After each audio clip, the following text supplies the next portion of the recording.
Quería hacerte una reflexión, aunque vivamos ajenos a ello.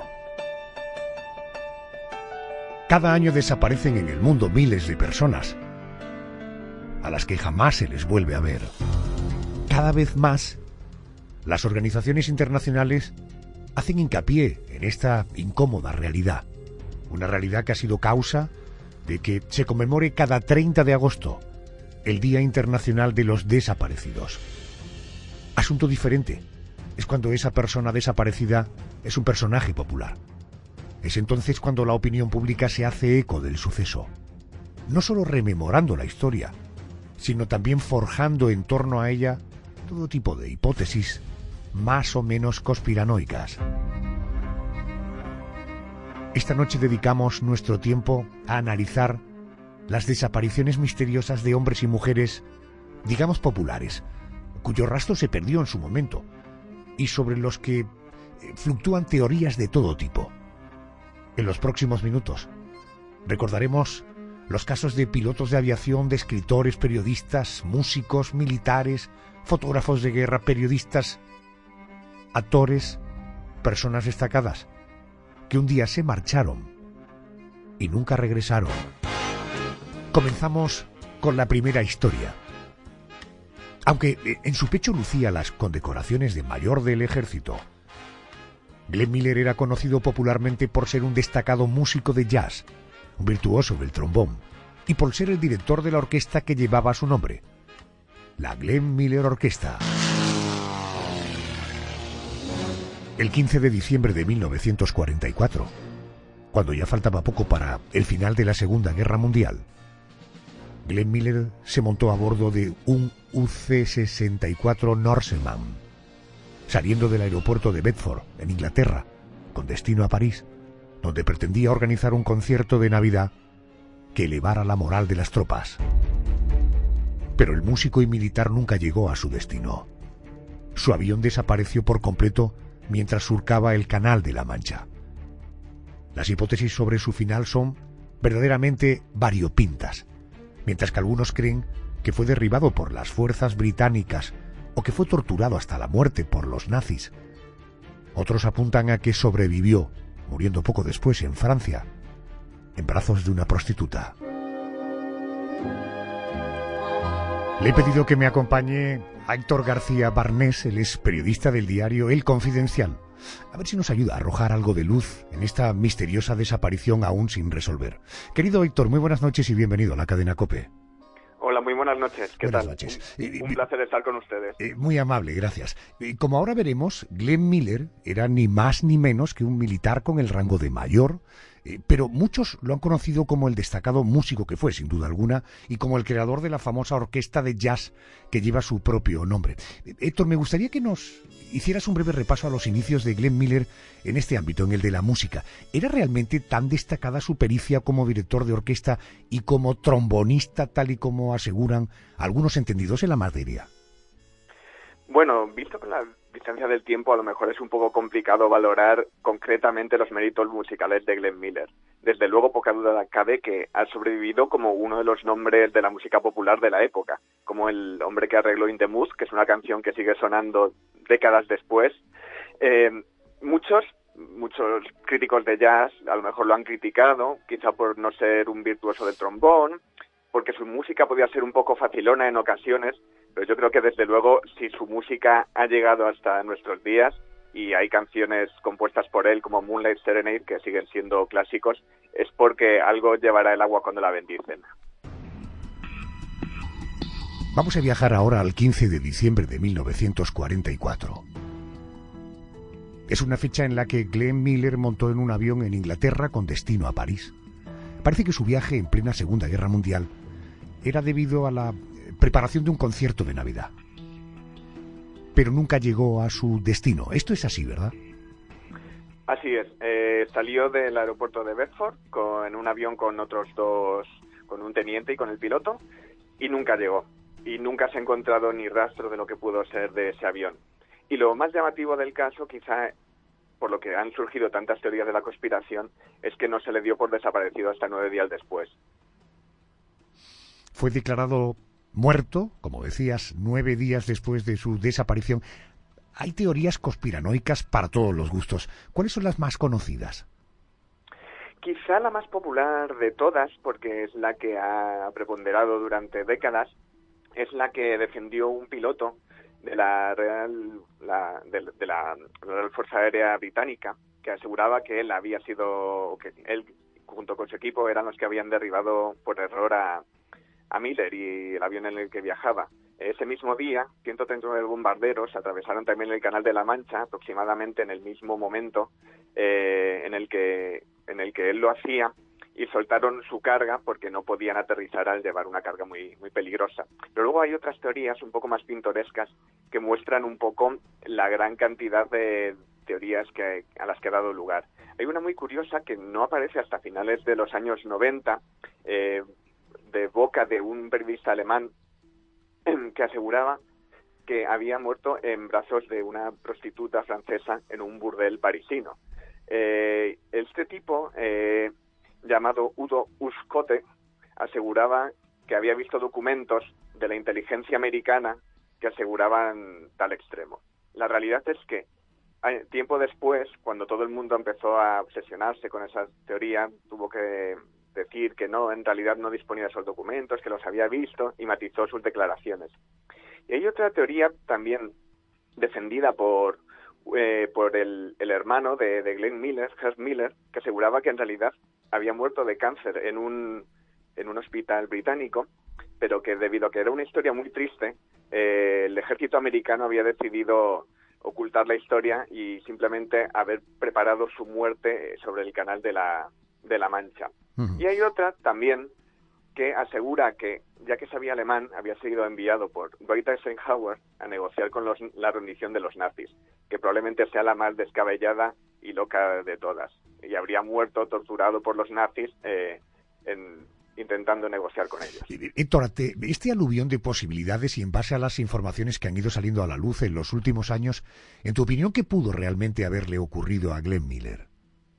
Yo creo que la realidad, como siempre, es más gris y es más normal de lo que nos gustaría pensar, y yo creo que para eso es útil un libro que apareció un par de años, escrito por un piloto llamado Dennis Sprague, se llamaba Declassified, y el libro, curiosamente, fue escrito a petición del propio hijo de Miller, Stephen Davis, que quería cerrar de una vez por todas las teorías de la conspiración que rodeaban a la muerte de su padre.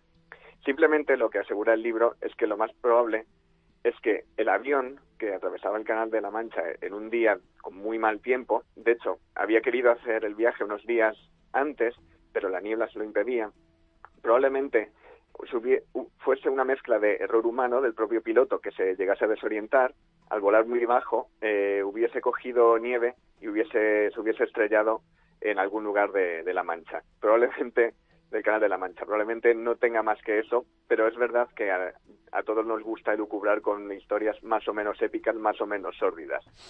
Héctor, gracias por atenderme a estas horas. Un abrazo, buenas noches. Muchas gracias, un saludo.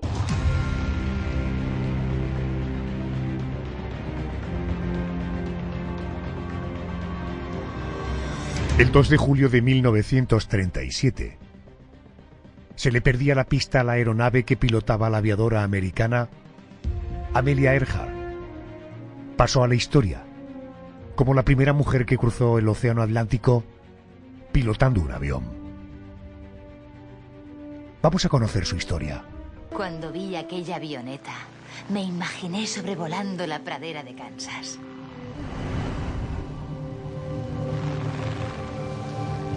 Tenía que volar. Con solo 10 años, Amelia Earhart vio su primer avión en una feria estatal. Aquella cosa de alambre oxidado y madera no parecía nada interesante para ella. Sin embargo, una década más tarde, volar se convirtió en su verdadera pasión. Fue el 28 de diciembre de 1920 cuando el piloto Frank Hawks le daba su primer paseo en avión, un vuelo que cambiaría para siempre su vida. Amelia, desafiando el comportamiento femenino de la época, comenzó a dar clases de vuelo solo un año más tarde. 6 meses después, se compraba su primera aeronave, un biplaza amarillo brillante de segunda mano, al que bautizaría como el Canario y con el que establecería su primer récord femenino al elevarse a una altura de 4.300 metros. Era el primero de los aviones que pilotaría y era el primero de los récords que batiría a lo largo de su vida. Hace 5 años que Lindbergh lo consiguió. Nadie lo ha vuelto a hacer en solitario. 14 han muerto en el intento. Yo lo cruzaré. Sé que soy capaz. ¿Y si no lo consigues? Prefiero que ese océano sea mi tumba a seguir viviendo como un fraude.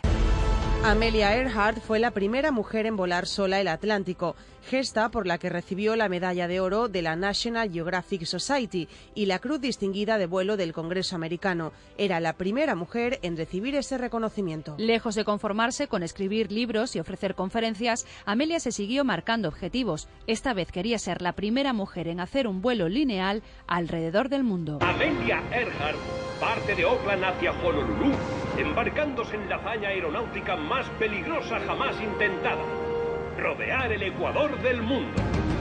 Era el año 1937, estaba a punto de cumplir 40 años y decía tener la sensación de que le quedaba un buen vuelo por hacer todavía. Esperaba que fuera aquel precisamente, pero las cosas no salieron según lo planificado. Itasca Earhart, responda, por favor.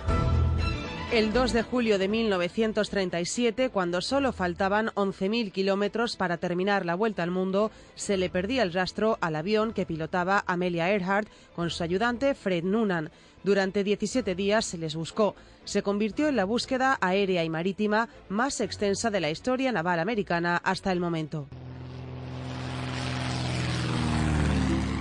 Después de rastrear 400.000 kilómetros cuadrados de Océano Pacífico y de gastar más de 4 millones de dólares, el gobierno de Estados Unidos cancelaba la operación. Miles de americanos lloraron aquella pérdida. Todavía hoy, calles, centros escolares y aeropuertos llevan su nombre. Todo el mundo tiene océanos que cruzar, siempre que se tenga el coraje para hacerlo. ¿Es una temeridad? Tal vez. Pero ¿qué saben los sueños de límites? Estoy dispuesto a pedirle el favor a María Isabel Sánchez, que es la autora del libro Amelia Earhart, que me acompañe esta noche. Ha dicho que sí. María Isabel, buenas noches. Hola, buenas noches, Adolfo. Bueno, vamos a entrar en la vida apasionante. Por cierto, ¿has visto la peli de Richard Gere y de Hilary Swank, Amelia Earhart? Pues sabes que la verdad es que no la he visto. Pues no sabes lo que te estás perdiendo. Peliculón. O sea, te aseguro que es un planazo de noche ver esta película. Por cierto, ¿de dónde le viene a Amelia la pasión por la aviación? Porque una profesión masculina y casi prohibida a la mujer en aquellos años no tenía antecedentes familiares. ¿De dónde le viene a Amelia la pasión por volar? Bueno, Amelia ya desde pequeña, ella iba bastante en contra de todas las normas. A ella le encantaba desde cazar ratas a ir en trineo o subir a los árboles, que era algo pues poco habitual, ¿no?, en las niñas de la época. Y el flechazo de ella con la aviación surgió cuando estaba a punto de cumplir 20 años. Un día se fue con una amiga a una exhibición acrobática y uno de los pilotos, al verla desde lo alto de su avión, pues quiso pasar, ¿no?, como casi rozándola, y esa mezcla de subidón de adrenalina y de emoción pues le encendió una llama dentro, ¿no? Y a partir de ese momento pues ya no se la pudo sacar de encima. Uh-huh. En abril del año 1928 le proponen que fuera la primera mujer en volar por el Atlántico. En este sentido, dos preguntas. ¿Por qué se lo proponen a ella? Porque había más mujeres, no muchas, pero había más mujeres que pilotaban aviones. Pues sí, la idea de hecho surgió de otra de ellas, que se llamaba Amy Guest, ¿no? Era una aristocrática norteamericana. Lo que pasa es que aunque en realidad en un primer momento era ella quien iba a pilotar su propio avión, pues la familia le hizo desistir, ¿no?, por todos los peligros que conllevaba. Así que Amy contrató a un publicista para que encontrase a la mujer perfecta para cumplir su misión. Y es ahí donde aparece Amelia. Correcto. ¿Y el publicista? He oído que quiere usted cruzar el océano Atlántico en avión. Es cierto. ¿Por qué quiere usted volar? ¿Cómo? ¿Por qué quiere usted volar? ¿Porque una persona monta a caballo? Pues porque quiere, imagino. 3 mujeres han muerto en el intento. Otras 2 salvaron la vida. Por poco, si usted lo consigue, será la primera. Bueno, la primera en volar, pero estarás de acuerdo conmigo que aquel vuelo fue, en cierta manera, decepcionante para ella. Esto es así, ¿verdad? Pues sí, totalmente, porque en realidad, aunque Amelia iba en el avión, a los mandos iban un piloto y un copiloto. Ella misma decía que había ido de paquete. Así que, bueno, por suerte, como era una chica muy decidida, no tardó mucho en quitarse aquella espinita de encima. Bueno, ya tenemos a una mujer que ha cruzado el Atlántico. Ojo, porque cuando Amelia Earhart y el resto de la tripulación que había cruzado el Atlántico vuelve a Estados Unidos, son recibidos ni más ni menos que en la Casa Blanca. A partir de aquel momento, la vida de Amelia da un giro. Su obsesión por volar se terminó convirtiendo en su forma de vida. Una forma de vida que siempre aceptó, ojo con este nombre, George Putnam, el hombre que terminaría convirtiéndose en su marido el 7 de febrero del año 1931. Bueno, Isabel, ¿qué fue este hombre que supuso en su vida y en su carrera? Porque estamos ante la presencia de un hombre que, en vez de cortar las alas, y nunca mejor dicho, amplificó la ambición que tenía ella, ¿verdad? Totalmente. George Putnam era el publicista del que hemos hablado antes, ¿no? El que había descubierto y propuesto a Amelia para que atravesara el Atlántico. Se casaron 3 años más tarde. Ella era una mujer súper independiente y cada vez que se refería a su matrimonio hablaba de una asociación. Y la verdad es que George era no solo su marido, sino su mano derecha y bueno, quizás su más fiel seguidor. Y un hombre, yo creo que extraordinariamente enamorado. Lo iremos descubriendo a lo largo de nuestra conversación. Bueno, Putnam, este publicista, este señor que se convierte en marido de Amelia, de nuestra protagonista, la apoyó en todas las aventuras que se le ocurrían a su valiente y visionaria esposa. Bueno, el día que le dijo que iba a cruzar el Atlántico, pero esta vez pilotando ella y pilotando sola, sin nadie más que la compañía de las nubes. Amelia Earhart ha demostrado tanto su destreza como aviadora como su espíritu aventurero. Y ahora pretende alcanzar cotas más altas en su segundo intento de cruzar el Atlántico. Pero no en calidad de pasajera. Esta vez la señorita Earhart lo hará en solitario. Era el año 1932 y Amelia Earhart vuelve a hacer historia. Cuéntame, Marisabel, ¿cómo fue aquel vuelo? Ojo, porque ellos salen en dirección a París, o sea, a Francia, pero los vientos fuertes parece que los llevan hacia el norte y que por la razón, ahora me contarás, terminan entre vacas irlandesas, ¿no? Pues sí, fue un vuelo bastante accidentado, pero eso sí, consiguió cruzar el Atlántico en menos tiempo, así que estableció un nuevo récord, ¿no? al cruzar el Atlántico. Como Amelia no tomaba ni té ni café, pues se mantenía despierta oliendo sales y solo llevaba con ella un termo con sopa y un zumo de tomate, imagínate. Así que cuando volvió a casa el revuelo fue enorme. Para Amelia aquella hazaña demostraba que hombres y mujeres eran iguales y que tenían la misma inteligencia, coordinación, velocidad y fuerza de voluntad. Como era una mujer de retos y objetivos, en el año 37, como veis, no paraba, a punto de cumplir 40 años, Amelia Earhart se embarca en un desafío monumental. Quería ser la primera mujer en volar alrededor del mundo. Cuéntanos cómo fueron los preparativos para tan enorme hazaña. Pues mira, el día escogido para despegar fue el 1 de junio de 1937, aunque aquel no había sido el primer intento. En marzo, Amelia ya había probado suerte, pero las cosas no acabaron de salirle de todo bien. El avión quedó dañado tras un accidente y tuvieron que reconstruir todo el motor, así que las cosas se atrasaron hasta junio. El intento de dar la vuelta al mundo acaba de golpe. La aviadora sufre un duro revés. El tren de aterrizaje fue la causa. Earhart salva la vida de los ocupantes. Bueno, ese vuelo, además de nuestra protagonista, de Amelia, le iba a acompañar un tipo. Se llama Fred Noonan o Fred Nonam.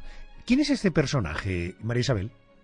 Pues mira, al principio van a ser 3 los acompañantes de en esta aventura. Lo que pasa es que después del accidente, Amelia decide que solo uno de ellos le puede acompañar, y pues es Fred Newman, que era desde luego la persona con más experiencia sobrevolando el Océano Pacífico. En la Pan Am le han dicho que soy el mejor que conocen en navegación celeste, ¿no? Así es. Y habrá quien le haya dicho que tengo problemas con la bebida, que en gran parte es por lo que estamos aquí, ¿no? Todos los tipos para los que he trabajado le dirán que eso jamás ha afectado a mi rendimiento. Buscaremos una isla de unos 3 kilómetros de largo y con una altura máxima de 5 metros. Eso es lo que buscará usted. Yo buscaré unas coordenadas en un mapa. El viaje comenzó en Miami y todo fue bien hasta llegar al que sabían que iba a ser, o podía ser, el punto crítico: cruzar el Pacífico. ¿Qué es lo que pasó? Pues en el Pacífico tenían una parada en la isla Howland. El problema es que la isla era tan pequeña que jamás lograron localizarla, y tanto Amelia como su acompañante se perdieron en mitad del océano. Hoy en ese talón que tiene forma de plátano, que está perdido entre Australia y Hawái, hay un faro que lleva el nombre de Amelia Earhart. Incluso la propia isla la llaman ahora así. Bueno, ojo, porque además aquel viaje fue extraordinariamente seguido, fue un viaje muy mediático.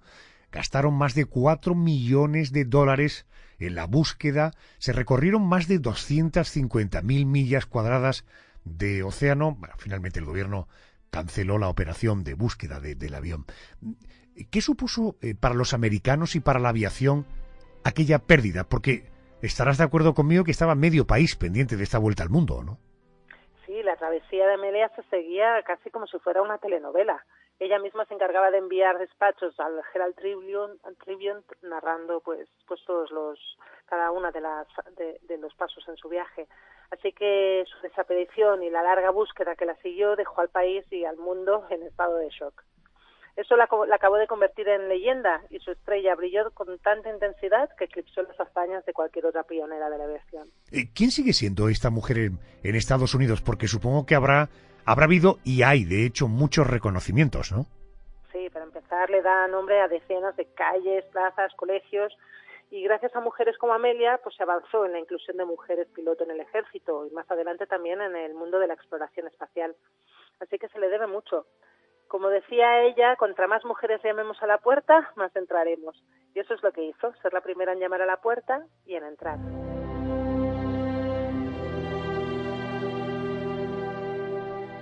En la década de los 40 se encontró un esqueleto parcial de un náufrago en una isla del Pacífico, y dijeron los expertos que analizaron aquellos restos que existían algunas similitudes con Amelia Earhart.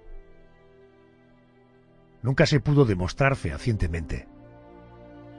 En una carta a su esposo, que debía leer únicamente si aquel se convertía en su último vuelo, Amelia le decía: soy muy consciente de los peligros, pero quiero hacerlo. Las mujeres deben tratar de hacer las cosas como lo han hecho los hombres. Cuando fallan, su fracaso debe ser un desafío para los demás. María Isabel, esta cultura, además, anglosajona de que del fracaso se aprende, del fracaso también se pueden sacar inspiraciones, ¿verdad? Sí, muchas veces el fracaso nos inspira mucho más que el triunfo, ¿no? Somos puro drama. 15 años antes, imagínate, 7 hombres de las Fuerzas Armadas estadounidenses a bordo de 3 aviones habían conseguido dar la vuelta al mundo con éxito, siguiendo una trayectoria distinta a la de Amelia. Y es curioso, ¿no?, que hoy nadie se acuerda de esos nombres. El 2 de julio de 1937 se le perdía la pista a la aeronave que pilotaba la aviadora norteamericana Amelia Earhart. Pasó a la historia como la primera mujer que cruzó el Océano Atlántico pilotando un avión. Si quieres más, conoces más de su vida, y un libro, Amelia Earhart, en la colección Pequeño y Grande de Editorial Alba, lo firma María Isabel Sánchez. Y si quieres una peli, María Isabel, recuerda, película Amelia, protagonizada por Hilary Swank, por Richard Gere, también aparece Ewan McGregor, peliculón para cualquier fin de semana, para cualquier noche de la semana, con toda seguridad. María Isabel Sánchez, autora del libro Amelia Earhart, de la colección Pequeño y Grande de la editorial Alba. Gracias por atenderme, gracias por estar con nosotros. Muchas gracias, Adolfo, gracias a vosotros.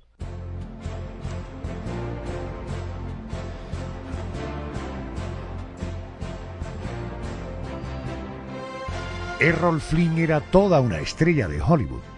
Había interpretado a carismáticos protagonistas en películas como El Capitán Blood o Murieron con las botas puestas.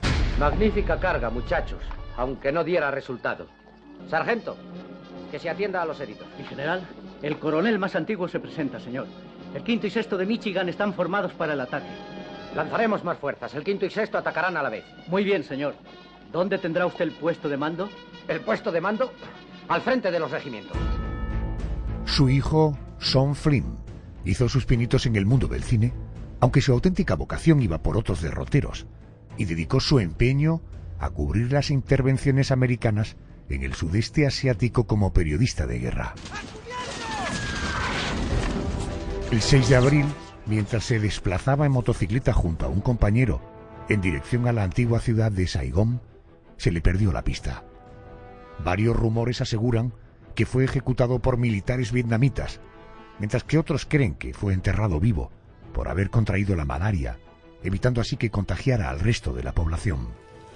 Para hablarnos del personaje y sobre las hipótesis de qué pudo haber ocurrido con Sean Flynn, me acompaña esta noche el escritor y periodista Martín Olmos.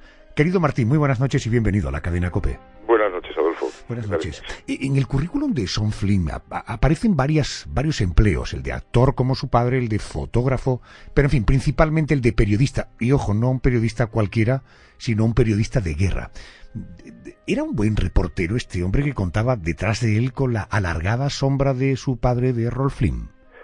Bueno, él cuando empezó como reportero de guerra, después del fracaso que tuvo como actor, porque como actor no se significó mucho, él al saber francés, que le enseñó su madre, Lily Gamita, la mujer, una de las mujeres de Errol Flynn, empezó a trabajar para el Paris Match, y el Paris Match le llegó a presentar como el hijo de Robin Hood en Vietnam.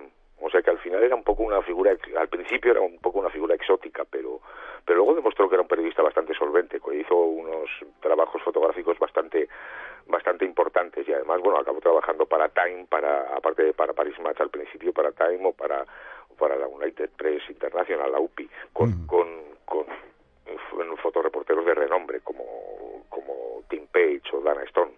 Martín, me dices que su aventura como actor de televisión y de cine fue, en fin, casi un fracaso, ¿no? Sí, hizo ocho películas, y casi todas de serie B o de serie Z, muchas de ellas rodadas en España. La más conocida es El hijo del Capitán Blood, que está rodada en Denia. Esta es una película, una coproducción italiana, pero luego, bueno, acabó haciendo una película que titulaba El signo del zorro, acabó haciendo de un caballero navarro, y bueno, y como ya al final de su carrera incluso hizo una película con Romero Marchand que era Dos pistolas gemelas, que era un spaghetti western con la pareja esta de Pili y Mili, no sé si recordarás, Adolfo.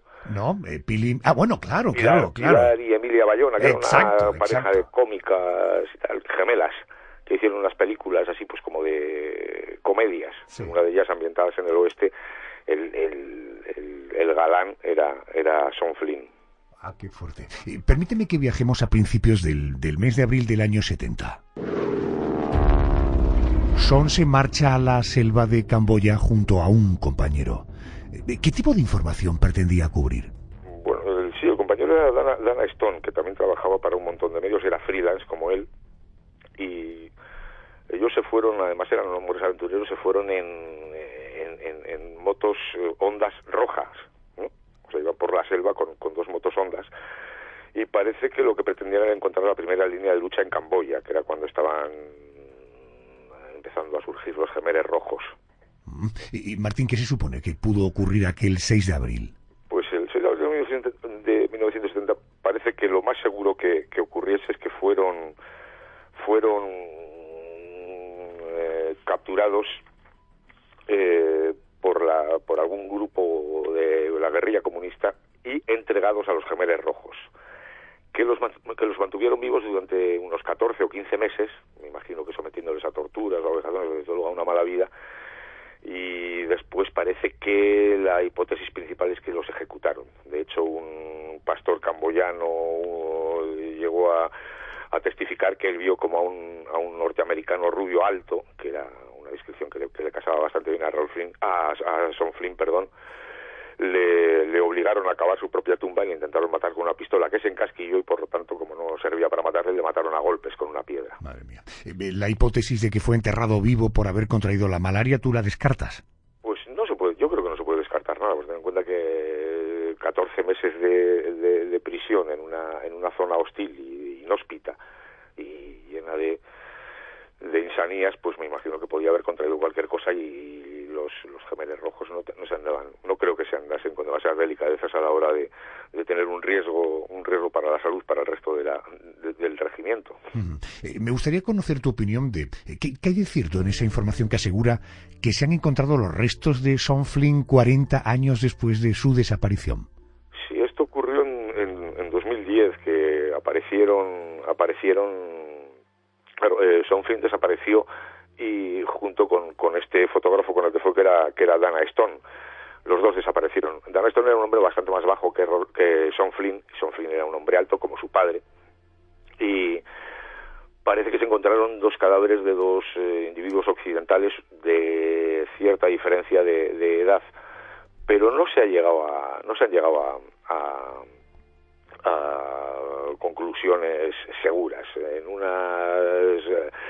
Se habló de que el hombre alto tenía los dientes corregidos por alguna ortodoncia hecha en Estados Unidos. Se sabe que Sean Flynn se corrigió los dientes con una ortodoncia, lógicamente en Estados Unidos cuando empezó su carrera de actor, pero parece que no hay ninguna hipótesis concluyente. Todos estos cosas, además Lili Damita, su madre, que decían, por cierto, que había sido amante de Alfonso XIII, se gastó un dineral en conseguir los restos de su hijo, que le dieron ya al final por desaparecido en absentia, claro. Si solo el 10% de las amantes que le han atribuido a Alfonso XIII fueran verdad, vaya vida que llevó el rey, ¿eh? Sí, lo has dicho, y si solo el 5, igual. Martín Olmos, compañero, gracias por atenderme a estas horas. Venga, pues muchas gracias a ti. Con el paso de los años, conocí a muchas personas adultas, pero mi opinión acerca de ellas no mejoró en absoluto. Dejé de enseñar mis dibujos y jamás volví a hablar de boas constrictor, elefantes o estrellas. Poniéndome a su altura, les hablaba de golf, dinero, política, corbatas, y así todos se sentían complacidos de conocer a un hombre tan razonable. De modo que he vivido solo, sin tener a nadie con quien hablar. Vamos con otra historia. 31 de julio de 1944. El insigne escritor francés Antoine de Saint-Exupéry, autor de esa obra, que muchos consideran esencial en el ámbito de la literatura, me refiero al Principito, montó en su caza de combate para realizar vuelos de reconocimiento al sur de Marsella. Por aquel entonces, Antoine, a sus 43 años, pensaba dejar su trabajo como piloto y disfrutar de la vida de una forma más sosegada, alejado de un trabajo difícil y sacrificado. Poco tiempo después de despegar, su avión desapareció, supuestamente estrellado en el mar Mediterráneo. París llamando a FBD XY. París llamando a FBD XY. Conteste, por favor. FBD XY a París. Velocidad 190. Llevo 10 minutos de retraso a causa de los fuertes vientos. ¡Algo falla! ¡Estoy perdiendo altura! París llamando a FBD XY. Denos su posición. Repito, denos su posición. Aunque se rescató un cuerpo, muchos dijeron no reconocer en sus rasgos a de Saint-Exupéry, gestándose un enigma al que esta noche queremos arrojar cierta luz. Para hablar de este misterio tengo conmigo al escritor y periodista Antonio Iturbe. Es autor de A cielo abierto. Te sonará porque fue una novela ganadora del premio Biblioteca Breve 2017, en la que rinde homenaje precisamente al creador del Principito. Antonio, muy buenas noches y bienvenido a la cadena COPE. Buenas noches, Adolfo. Muchas personas conocen a Antoine por su novela El Principito, pero es curioso ahondar en su vida y encontrar que su labor como escritor fue, diría, como muy puntual, y que la auténtica profesión de Antoine era la de piloto de aviación. ¿Qué sabemos sobre la vida de este curioso personaje? vida realmente apasionante. Él fue piloto en las primeras líneas de correo aéreo que partían de Toulouse, cruzaban España, el estrecho de Gibraltar, todo el desierto, y llegaban hasta Senegal, ¿no? Fueron, pioneros de ese correo aéreo tan importante en la época. El correo era la gran forma de comunicación del momento, y volaban en aviones de papel. Estamos hablando de los años 1920, 21, 25, era arriesgadísimo y se jugaban el pellejo. ¿Y qué supuso realmente la publicación del Principito para su autor? Quiero decir, ¿cambió en algo su vida o en aquel momento no tuvo la trascendencia que tiene hoy día la novela? Lo que pasa es que El Principito es una novela que se publica al final de su vida, ¿no? El Principito se publica en el año 1943, prácticamente un año antes de su muerte, y además se publica en circunstancias muy singulares. Se publica, de hecho, en Nueva York, en Estados Unidos, porque él, debido a la Guerra Mundial, se exilió a Nueva York, donde llegó pues en un estado de enorme depresión por todo lo que estaba pasando en Europa, la caída de Francia, la muerte de sus amigos pilotos, y un poco es una especie como de canto de cisne, ¿no? Al final esa obra del Principito es un poco como el último grito, ¿no? de ese niño enorme, eterno que fue Saint-Exupéry. Vamos al 31 de julio del año 1944. ¿De qué manera se produce la que oficialmente fue su muerte aquel 31 de julio de 1944?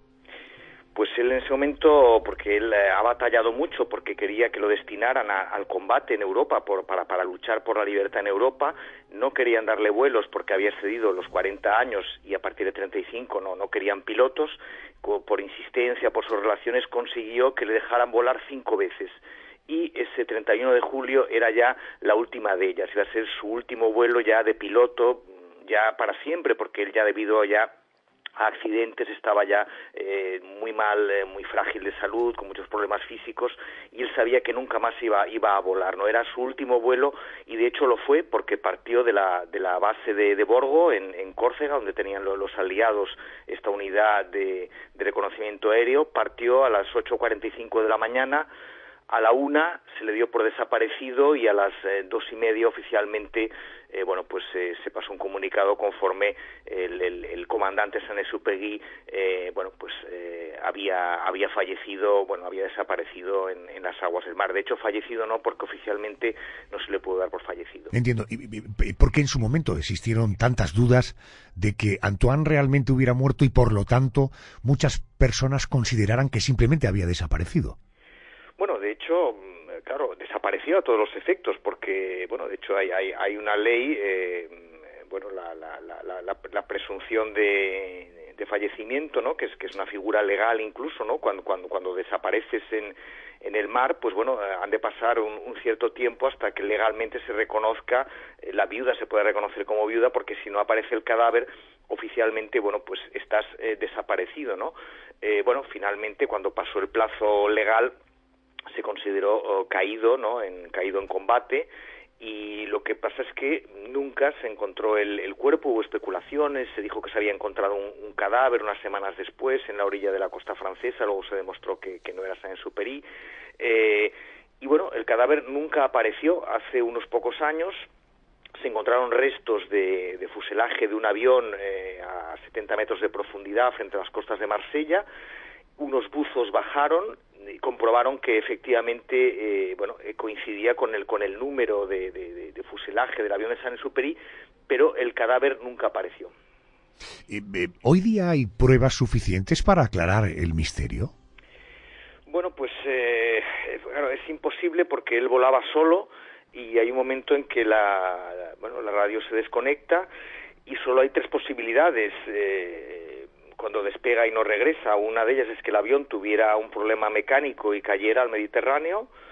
Otra posibilidad es que lo abatiera un caza alemán, y otra posibilidad es que él decidiera no regresar ya, como estaba ya en una situación física muy deteriorado, con una gran depresión, y decidiera no volver, y que ese era su último vuelo y se dejara caer al mar. Son las 3 posibilidades que existen y nos manejamos un poco por indicios hacia una o hacia otra.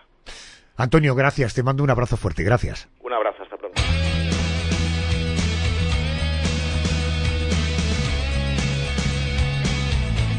Pasamos página del libro del que hoy te estamos hablando. Otra desaparición. Bueno, antes de entrar en el misterio de su desaparición y para aquellos a los que no les suena el nombre de Richie James Edwards, déjame que te cuente, era un músico singular y dotado de un extraño carácter, aunque como guitarrista dejaba mucho que desear, hasta el punto de que no enchufaba su guitarra en los conciertos y solamente fingía que tocaba. Tuvo el talento suficiente para fundar la banda de rock galés Manic Street Preachers, de la que, entre otras cosas, era el letrista de sus temas. Opino que si hay una sola persona en el público cada noche, una sola persona que compre nuestro disco, que nos entienda, esto es suficiente para nosotros. Sé que hay mucha gente en Inglaterra que compra el disco solo porque suena en la radio y piensan que es una buena canción, pero también hay mucha gente que escucha nuestra música todos los días. Mientras esa gente exista, estaremos felices de pertenecer a esta banda.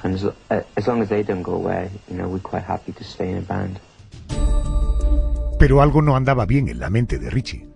Un hombre que se automutilaba provocándose cortes y que incluso tuvo que ser ingresado durante un tiempo en un hospital psiquiátrico. A partir del 1 de febrero de 1995 se le perdió la pista. Aquel día tendría que haber acudido a un encuentro en el que se gestaría una importante gira por el mundo. Pero nunca más se le vio, aunque numerosos testigos aseguraron haber visto al músico en diferentes lugares, algunos tan lejanos como la India. Desde el año 2008, Richie es considerado oficialmente como presuntamente muerto. Aunque sin resolver este enigma es seguramente imposible, vamos a intentar poner sobre la mesa las hipótesis sobre la desaparición del músico galés. En esta labor me ayuda mi compañero redactor de COPE, Andrés Rubert. Muy buenas noches. ¿Qué tal, Adolfo? Muy buenas noches. Oye, Juan, una pregunta. Antes de entrar en el misterio de su desaparición, y para aquellos a los que no les suene el nombre de Richie James Edwards, decía yo al principio, ¿cómo podrías resumir la biografía musical del que fue el líder de esta banda? Bueno, los Manics, Adolfo, se fundaron en 1986 y al poco tiempo se unió nuestro protagonista, Edwards, y bueno, hablamos de una banda clave en el Reino Unido en los años 80 y en los años 90, y a sus compañeros les llamó mucho la atención la actitud y la forma de ser que tenía Edwards, ¿no? Hablamos pues de un tipo muy extrovertido, polémico, gamberro, y todo eso pues pegaba en la banda de Gales. Estamos en el Reino Unido en la época de Margaret Thatcher y la mayoría de bandas de este estilo, por no decir todas, pues procedían de la clase obrera, incluidos los Manics. Eran tiempos duros de crisis que, pues bueno, en los sectores obreros e industriales se notaba especialmente, y todas estas bandas canalizaban ese descontento con letras en contra del capitalismo, qué sé yo, de las altas esferas de poder, criticaban también la explotación laboral, y te hablo de bandas muy activas políticamente. Los Manics, de hecho, eran muy explícitos a nivel de letras y con un estilo muy punk, y bueno, Edwards se erigió muy rápido como líder de la banda y además se encargó principalmente de la imagen de la banda y de las letras. En los dos primeros discos ayudó a escribir las canciones y en el tercero, el de Holy Bible, está escrito prácticamente por él. Me decías que tenía un carácter un tanto especial. ¿Es cierto que en el año 91, durante una entrevista, llegó a provocarse cortes en el brazo con una cuchilla? Pues mira, Adolfo, es quizá la anécdota más sonada de Edwards, posiblemente la más conocida. Durante ese año, tras un concierto en Norwich, en una ciudad al noreste del Reino Unido, el periodista de la revista musical NME, Steve Lamacq, entrevistó a la banda, ¿no? Y en una de las preguntas, pues se atrevió a cuestionar la autenticidad del grupo. De hecho, llegó a sugerir que esa imagen de banda underground, digamos, alternativa, construida en esa estética punk que tanto gustaba y que, bueno, era una actitud también muy atormentada, pues no era más que una pose como diseñada, ¿no? Forzada, como reclamo publicitario, ¿no? Y acto seguido, nuestro protagonista pues sacó una cuchilla de afeitar y se hizo varios cortes en el brazo y se grabó la expresión en inglés for real, en español de verdad. Y mientras le brotaba la sangre de una forma tremenda, tú imagínate, Adolfo, un corte así en todo el antebrazo, pues le preguntó a su entrevistador si aquello le parecía lo bastante auténtico. Y bueno, tuvieron que llevárselo al hospital y le dieron 17 puntos de sutura que se dice pronto. Las imágenes se pueden encontrar fácilmente en internet con un Edwards, pues bueno, posando muy tranquilo, era muy peculiar, con el brazo ensangrentado y con unos cortes terribles. Lo que se llama un colgado, vamos, en términos coloquiales. Eso es, un colgado, sí. Vamos al 1 de febrero del año 1995. Richie tenía una cita a la que nunca acudió y jamás se le volvió a ver. Antes de desaparecer, sacó el dinero de su cuenta bancaria. Eso parece apuntar a una desaparición voluntaria. ¿Cómo fue la secuencia de esta desaparición? Bueno, pues en esa fecha fatídica, que es clave en toda esta historia, tenía que reunirse con el cantante del grupo, con Bradfield, para volar juntos a Estados Unidos para empezar la gira promocional del disco que te he comentado antes, el de Holy Bible. Pero es que nunca apareció. Dejó el hotel en el que estaba alojado a eso de las 7 de la mañana, cogió su coche y se marchó hasta su casa en Cardiff. Y según un artículo, esto es muy interesante, Adolfo, publicado en el diario The Independent el 20 de enero de 1996, la noche anterior a su desaparición, pues Edwards le regaló a una amiga suya un libro que se llamaba Novela con cocaína. Siguiendo ese mismo artículo de periódico, Edwards le pidió que leyese la introducción de dicho libro, y en ese inicio se describe al propio autor como una especie de hospital psiquiátrico poco antes de esfumarse sin dejar rastro, y las investigaciones revelaron tiempo después que durante las 2 semanas previas Edwards había estado retirando de su cuenta bancaria unas 200 libras diarias hasta acumular pues un total de 2.800 libras, vamos, no es poco dinero. Tampoco da para ganarse la vida o vivir durante toda la vida con ese dinero, ¿no? Quería preguntarte, a la familia de Richie le ha llegado reporte que dicen que el músico ha sido visto en la India, algo que posiblemente forme parte del mito. Después de analizar las opciones de lo que pudo haber ocurrido, incluso la hipótesis del suicidio, ¿tú con cuál te quedarías?